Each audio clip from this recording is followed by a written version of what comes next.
अस्सलामुअलैकुम दोस्तों। आज के इस वीडियो में हम डिस्ट्रक्टर के बारे में पढ़ेंगे। इस वीडियो में हम कंप्लीट डिस्ट्रक्टर को जानेंगे कि डिस्ट्रक्टर क्या होती है और इस पर एक छोटा सा प्रोग्राम भी बनाएंगे इंशाल्लाह। सो वीडियो शुरू करने से पहले आप लोगों से रिक्वेस्ट है कि प्लीज़ हमारे चैनल सब्सक्राइब करें और साथ में बेल आइकन भी दबा दें ताकि हमारी नई आने वाली वीडियो आप लोगों को मिलती रहे। इससे पहले हमने कंस्ट्रक्टर कंप्लीट पढ़ी थी। अगर किसी ने वो वीडियो नहीं देखी है तो वो ऊपर जाके इस लिंक पर क्लिक करके देख सकता है। डिस्ट्रक्टर जो है वो एक स्पेशल मेंबर फंक्शन होती है। जिस तरह हमने कंस्ट्रक्टर के बारे में पढ़ा था, ये बिल्कुल इसी तरह ही होता है, लेकिन इसका अपोजिट होता है। जिस तरह के कंस्ट्रक्टर, जब भी कंस्ट्रक्टर की ऑब्जेक्ट इनिशियलाइज होती थी तो वो कंस्ट्रक्टर कॉल होता था, लेकिन यहाँ पर डिस्ट्रक्टर इसका अपोजिट है। जब भी इसका ऑब्जेक्ट डिस्ट्रॉय होती है तो ये डिस्ट्रक्टर कॉल हो जाती है। इसके कुछ रूल हैं। रूल नंबर 1 ये है कि इसका क्लास नेम और फंक्शन नेम सेम होती है, लेकिन आप लोगों को फंक्शन के साथ ये डिल्ट साइन लगाना पड़ेगा।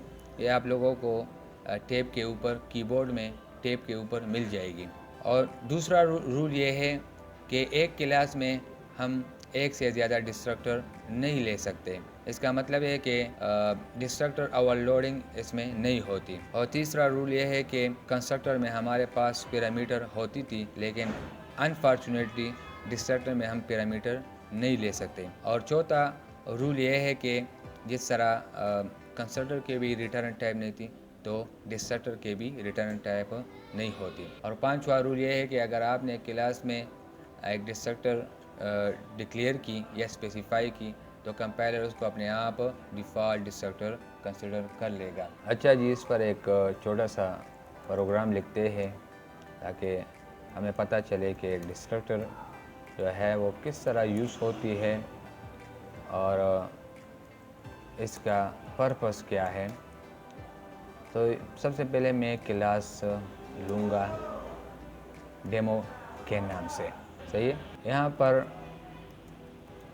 एक्सेस स्पेसिफायर लेता हूँ। अगर मैं बाद में कुछ वेरिएबल वगैरह लेना चाहता हूँ तो उसके लिए वो हमारे पास पब्लिक होगी। तो जिस तरह मैंने पहले कहा था कि इसका क्लास नेम और फंक्शन नेम सेम होती है, तो इसी तरह मैंने इसका क्लास नेम और फंक्शन नेम सेम ली, लेकिन यहाँ पर वो रूल नंबर जो फर्स्ट था डिल्ट, वो हमने यूज़ नहीं की ताकि पता चले ये डिस्ट्रक्टर है।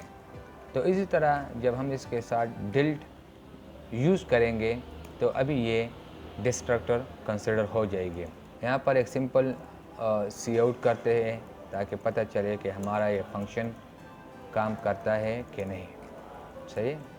फिर आते हैं मेन फंक्शन की तरफ और क्लास नेम, इसको ऑब्जेक्ट हमने क्रिएट की, फिर रिटर्न हमारे पास 0 हो गई। अब अगर हम इसको रन करके देखेंगे तो हमारे पास की रिज़ल्ट तो आएगी डिस्ट्रक्टर फंक्शन। तो ये सिंपल इसकी जो है आउटपुट थी। इसमें अगर आप लोग कुछ वेरिएबल वगैरह लेना चाहते हैं, for example integer A B and sum के नाम से कुछ एडिशन करना चाहते हैं आप लोग, तो मैं यहाँ पर आप लोगों के लिए एक स्टैटिक वैल्यू लूँगा ताकि आप लोगों को ये भी क्लियर हो जाए कि एडिशन वगैरह भी करा सकते हैं। तो इसको मैं ऊपर ले जाता हूँ ताकि ये ऊपर प्रिंट होके आए।